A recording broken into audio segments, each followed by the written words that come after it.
Magandang araw mga kalapatids! Welcome sa Module 4 ng Ted's Loft TV. Pagdating sa pigeon racing, isa ito sa pinakapinag-aawayan at pinakanakakalitong paksa, pagkain. May nagsasabing kulang sa protina, may nagsasabing sobra sa carbs, may naniniwala kapag mahal ang feeds o imported ang supplements, automatic na lalakas ang ibon.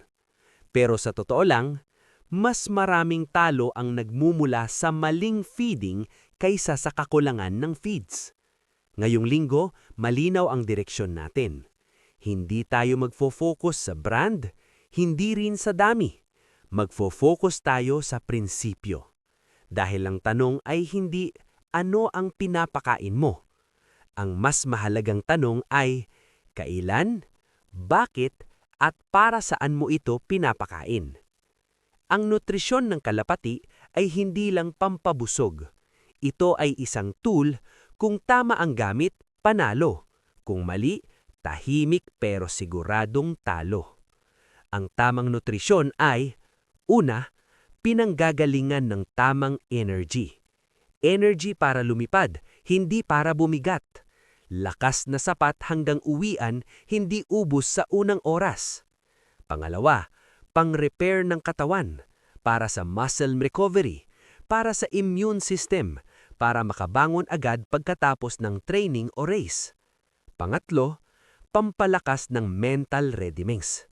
Ang kalapating gutom o sobra sa bigat ay hindi focused. Ang tama ang pakiramdam sa loob, mas malinaw ang desisyon sa himpapawid. Ngulit tandaan ito mga kalapatids.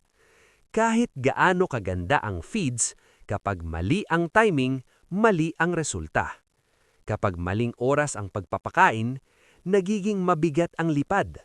Delayed ang recovery kahit maiksi ang distance, nawawala ang gana sa uwian. Nalilito ang kondisyon ng ibon, parang handa, pero hindi pala. Sa Module 4, pag-uusapan natin ng malinaw.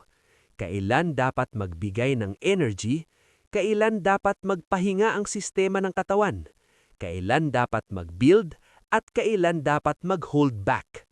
Lahat ng ito ay ihaayon sa kondisyon ng kalapati, panahon at klima, uri ng training, lapit o layo ng karera. Dahil sa pigeon racing, ang maling feed sa tamang ibon ay talo, pero ang tamang feed sa tamang oras ay tahimik na panalo. Ito ay simula pa lang ng linggo. Sa mga susunod na araw, lalaliman natin ang bawat aspeto ng tamang pagpapakain, mula training days, recovery days, hanggang race preparation. Hindi para magdagdag ng gastos, kundi para maiwasan ang mga pagkakamaling hindi natin napapansin. Abangan natin ang susunod na araw ng Module 4. Dito natin paghihiwalain ang pinapakain lang at ang talagang pinapaganda ang performance. Ito ay Ted's Loft TV. Para sa kalapati, para sa kalapatids.